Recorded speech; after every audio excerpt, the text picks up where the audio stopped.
You're a father.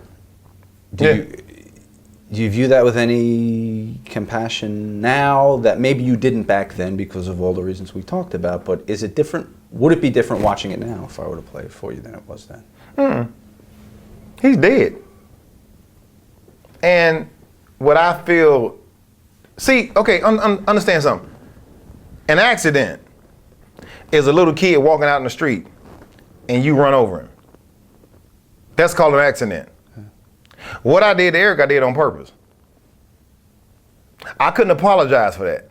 I would never apologize to him or his family for stabbing him because I did it on purpose. I meant to do it. But now, is anything different now is just what I'm asking. No. Do I feel sorry about it? No, it was good for sales on my DVD. But do I feel sorry that I did it? No. And I'm just true to myself, and I'll be lying to you if I said I did. No, I don't feel sorry for it. I don't feel sorry that I did it. And I wouldn't look at it now as saying, damn, that was somebody's child. Because if my son had gotten in the ring and let somebody cut him in the face, and I would have told him, I would have said, well, first, dumbass, you're supposed to do it yourself. And secondly, don't let that nigga do it. You mentioned your kids. How many kids do you have? Well, we did the map thing last time. Let's rank those up. How many kids are you taking care of now? I ain't taking care of none of them. I mean, my son just graduated high school and my daughter's 24. Okay, so you have 2 kids. I probably got more. How many did you keep in touch with? My daughter. You don't talk to your boy? No. You have a good relationship with your daughter? Yeah. I got people that say they're my kids. I got people whose mothers say they're my kids. Yeah. It's never been proven in the court of law, so I just say it's just another little running around with no father. So, I mean, that ain't my fault. They put themselves in that position back when New Jack was being New Jack. Okay? So if you was in love with that little crazy nigga running around on TV hitting people with upside the head, then that's who you was in love with, but you wasn't in love with Jerome. So you got treated outside the ring just like I would treat somebody inside the ring. I didn't give a shit about you. You know what I mean? So if you come up to me 10 years later and say, hey, I want you to meet your son, I'm like, fine, that's your problem. Does that happen? Do people bring full-grown kids up to you and say, this is your kid? Yeah, I met sons and daughters of mine it's supposed to be. I'm like, good. Sorry about your luck. Do they look like you? Some of them do. Do you ask them what the Travelodge looks like? What the Travelodge looks like? I don't know. I told one, I said, if your mama can give me details of the Travelodge or the Holiday Inn, then tell her to call me. If she knows what Todd is God means. Right. If she knows what Todd is God is, tell her to holler at me. You know? What touches you emotionally? Trying to find a bunch of things. What makes you stop and touches you? It's clearly not Eric Kulash or his father, but what is it? Honest? Your kids? Do you have grandkids? Does your daughter have children? No, if she had kids, I ain't brought one up to me and talking about, Dad, this is my son, I'll kick him. Okay, so it's clearly not that I would either. kick that little, I'll kick the shit out of him. I'm not, grandpa. Poop. Is it your lady who stuck by you through stuff? That is the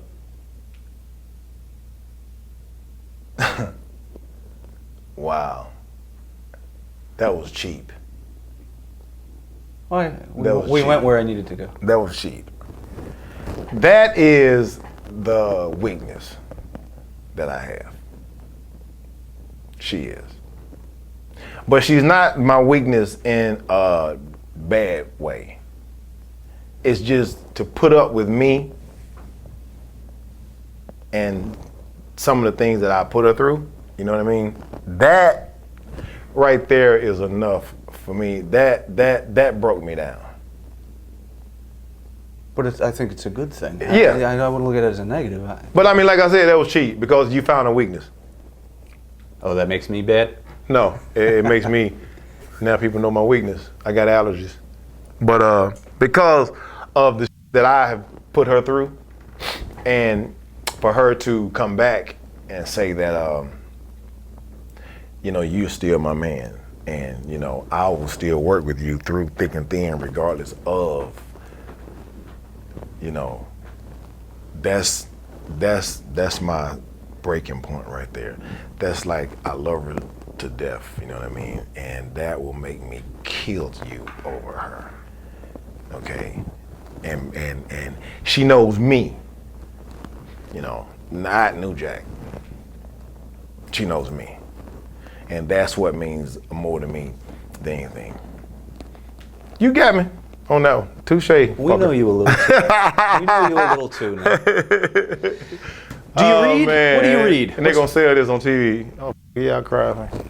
What do you read? What's the last thing you read? Tell me a good book. Pornhub. You read it, it says self-masturbation, duos, masturbation. It's just a bunch of nasty stuff like in the column you have to pick. Oh yeah, well you select your preference. Yeah.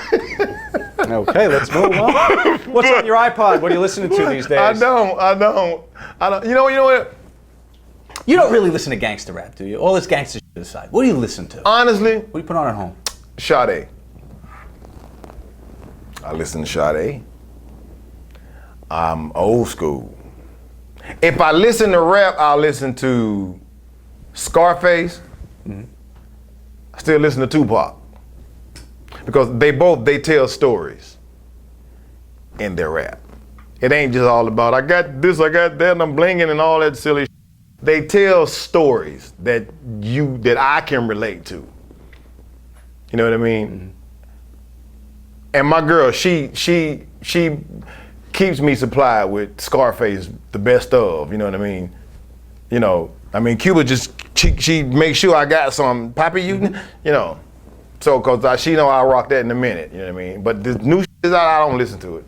The last CD I bought was Ice Cube back in 1990. So, it was like, dude, that was the last CD I bought. I just don't listen to it, you know what I mean? But I would Sade you to death. I'd Sade and You're a romantic individual. I'm like, you know, I ain't walking around the house with a bandana on and a shovel in my hand, hitting people upside the head to come to the door. You know what I mean? I don't live like that. You know something I just thought of? I was going to make a joke about the documentary that Barry Blaustein made that you were in, Beyond the Mat. Right. When they took you. I was joking that you're romantic. I was going to call you Denzel when you went for an acting test, and one of them did say that you could be Denzel or something like that. Or his buddy, or his... Yeah. Do you think they were making fun of you in that? I always thought that they showed you very unfavorably in that segment where you went to audition. Well, for one, I didn't know that was the actual audition.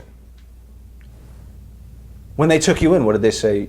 No, I thought they was gonna say they would. I mean, okay, even though I was reading off of a paper, I thought they was gonna explain it to me more as to how they want it to be read. You know what I mean? Because I had never done it. Right.